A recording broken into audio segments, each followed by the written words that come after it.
Good morning everyone, and welcome back to the Autodesk Construction Cloud series. In this episode, we'll be exploring Navisworks. It's the essential tool for model reviews, clash detection, and project coordination. We'll look at how it brings models together from Revit and Civil 3D, plus a whole string of others, into one federated environment for smooth collaboration.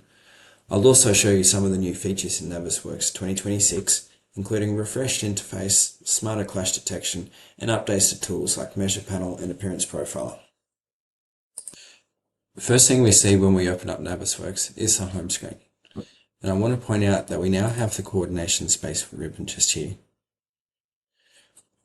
What this allows me to do is move into my hub from ACC or Autodesk Construction Cloud, choose which project, and then also choose the coordination space. Remember, we set up one before called test. I can click on it and open it, and it's going to open me directly to that model that we saved in ACC earlier. Now in the model, we can still append files like we always have, only this time we can link directly to ACC from the interface.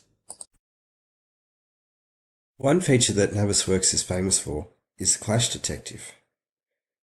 Let's start by setting in a new test. And today I want to test the road versus the rest.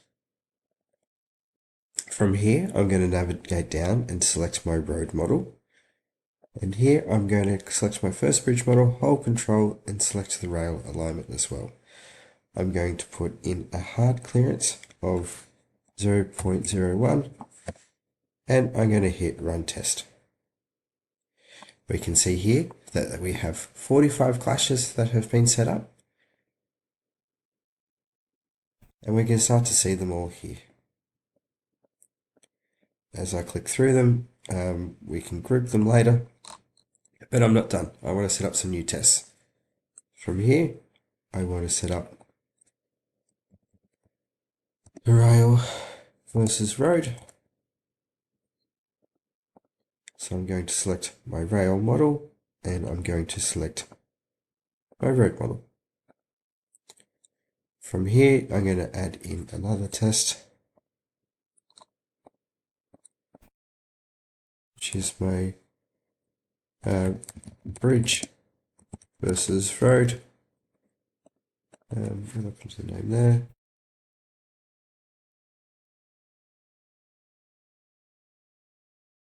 And I'm going to select my bridge and I'm going to compare that to my road. I'm going to hit Run. And see we have 37 clashes. So we can run clashes on a holistic level between two models, but I'm going to set up some more granular clearances for, instead of a hard clash, for a clearance. So let's go rail clearance check. From here, I'm going to drill down into my rail model and I'm going to select the rails themselves, the rail tracks themselves. From here, I'm going to select my bridge model and I'm going to select my bridge girders to make sure I have vertical clearance between them. From here, all I need to do is to select clearance, and my clearance that I've been told is 6.5 meters. I'm going to hit Run, and we can see that there's 0 clashes there. So that's great. That's means we have clearance and the design complies. Let's go back and check this just in case. So for whatever reason, if my clearance was 10 meters, I can hit Run. We can see that I have 16 clashes.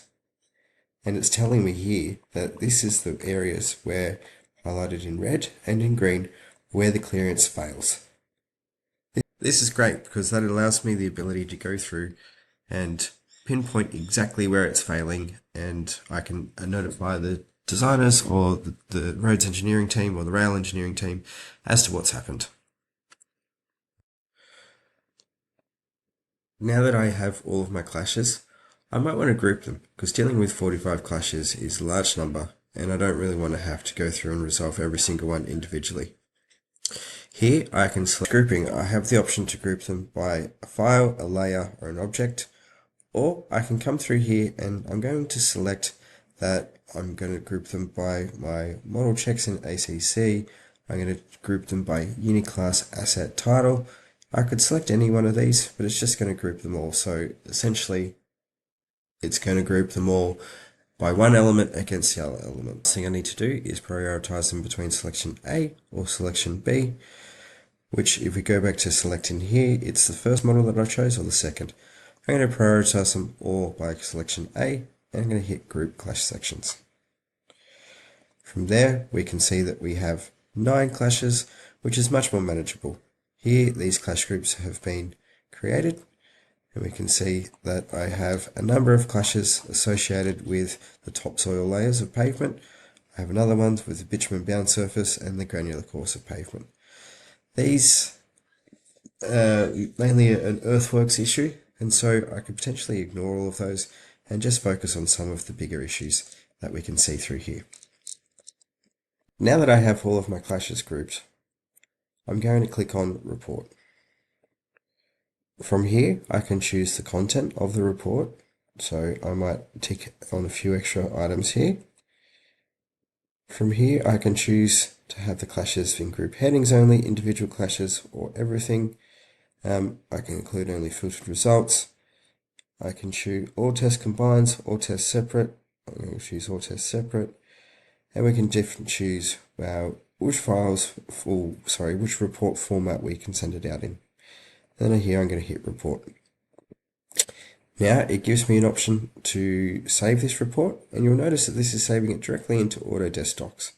I'm going to hit OK, and that's going to run in the background. This has been generated, and we can start to see some of the fields that have been populated. This is my bridge versus road, where you can see the 3 clashes. We get to see an image of them,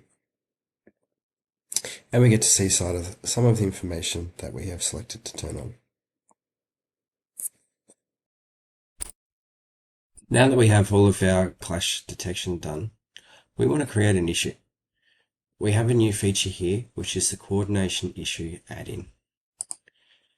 Now that I'm in Navisworks, I can go to my Coordination tab, and I can check on Manage Issues, and I can see some of the issues that are already here, allowing me to create an issue or view some of the issues that are already there. I'm going to navigate to my clash, and I'm going to change to Actions and Create Issue. From here, we can select from one of the templates. We can change the status. We can say clashes between X and Y. We're going to notify some people, put watches in, add the location, and select the start date and the end date and when the start date is. Root cause, we can change this as well, and we're going to hit Create.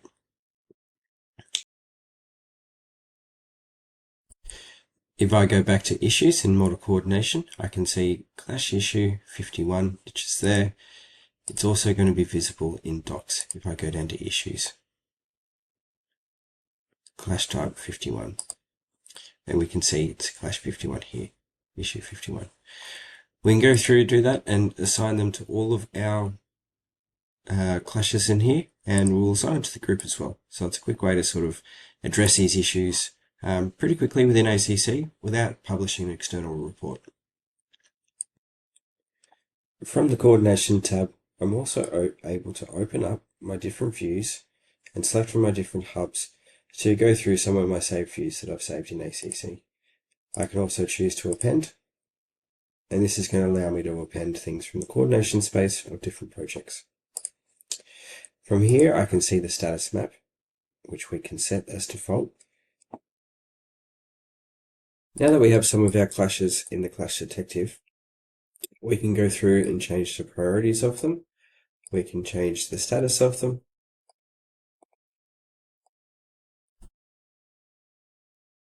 We get to see some of the history of when these things have been resolved and by who. And the good news is it automatically updates you in ACC as well. So we can either choose to close the issue within ACC, or we can close the issue directly in Navisworks. Another feature within Navisworks is sets. I'm going to have a look at sets today. I'm going to show you how we can set them all up. I'm going to navigate to Find Items, and from here I can begin to build my searches. Here, I'm going to set the folder. I'm going to call it bridge. And while I'm in here, I'm going to add a condition. So let's look for a model checks in ACC. Let's look for an asset title. Let's say, equals, let's call it a bridge bearing. I'm going to hit save, and we're going to call this bridge bearing. I'm going to also check in and say bridge deck, and hit save.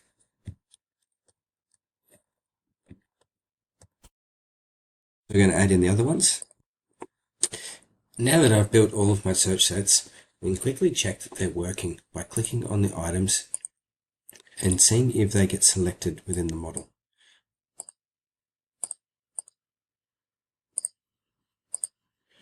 Great. Now that they're set and now that they're working, I'm going to move us over to Appearance Profile and show you how we can use that. To open Appearance Profile, we can go to our Home tab and navigate all the way over to the Tools, and then we select Appearance Profiler. From here, we need to create one.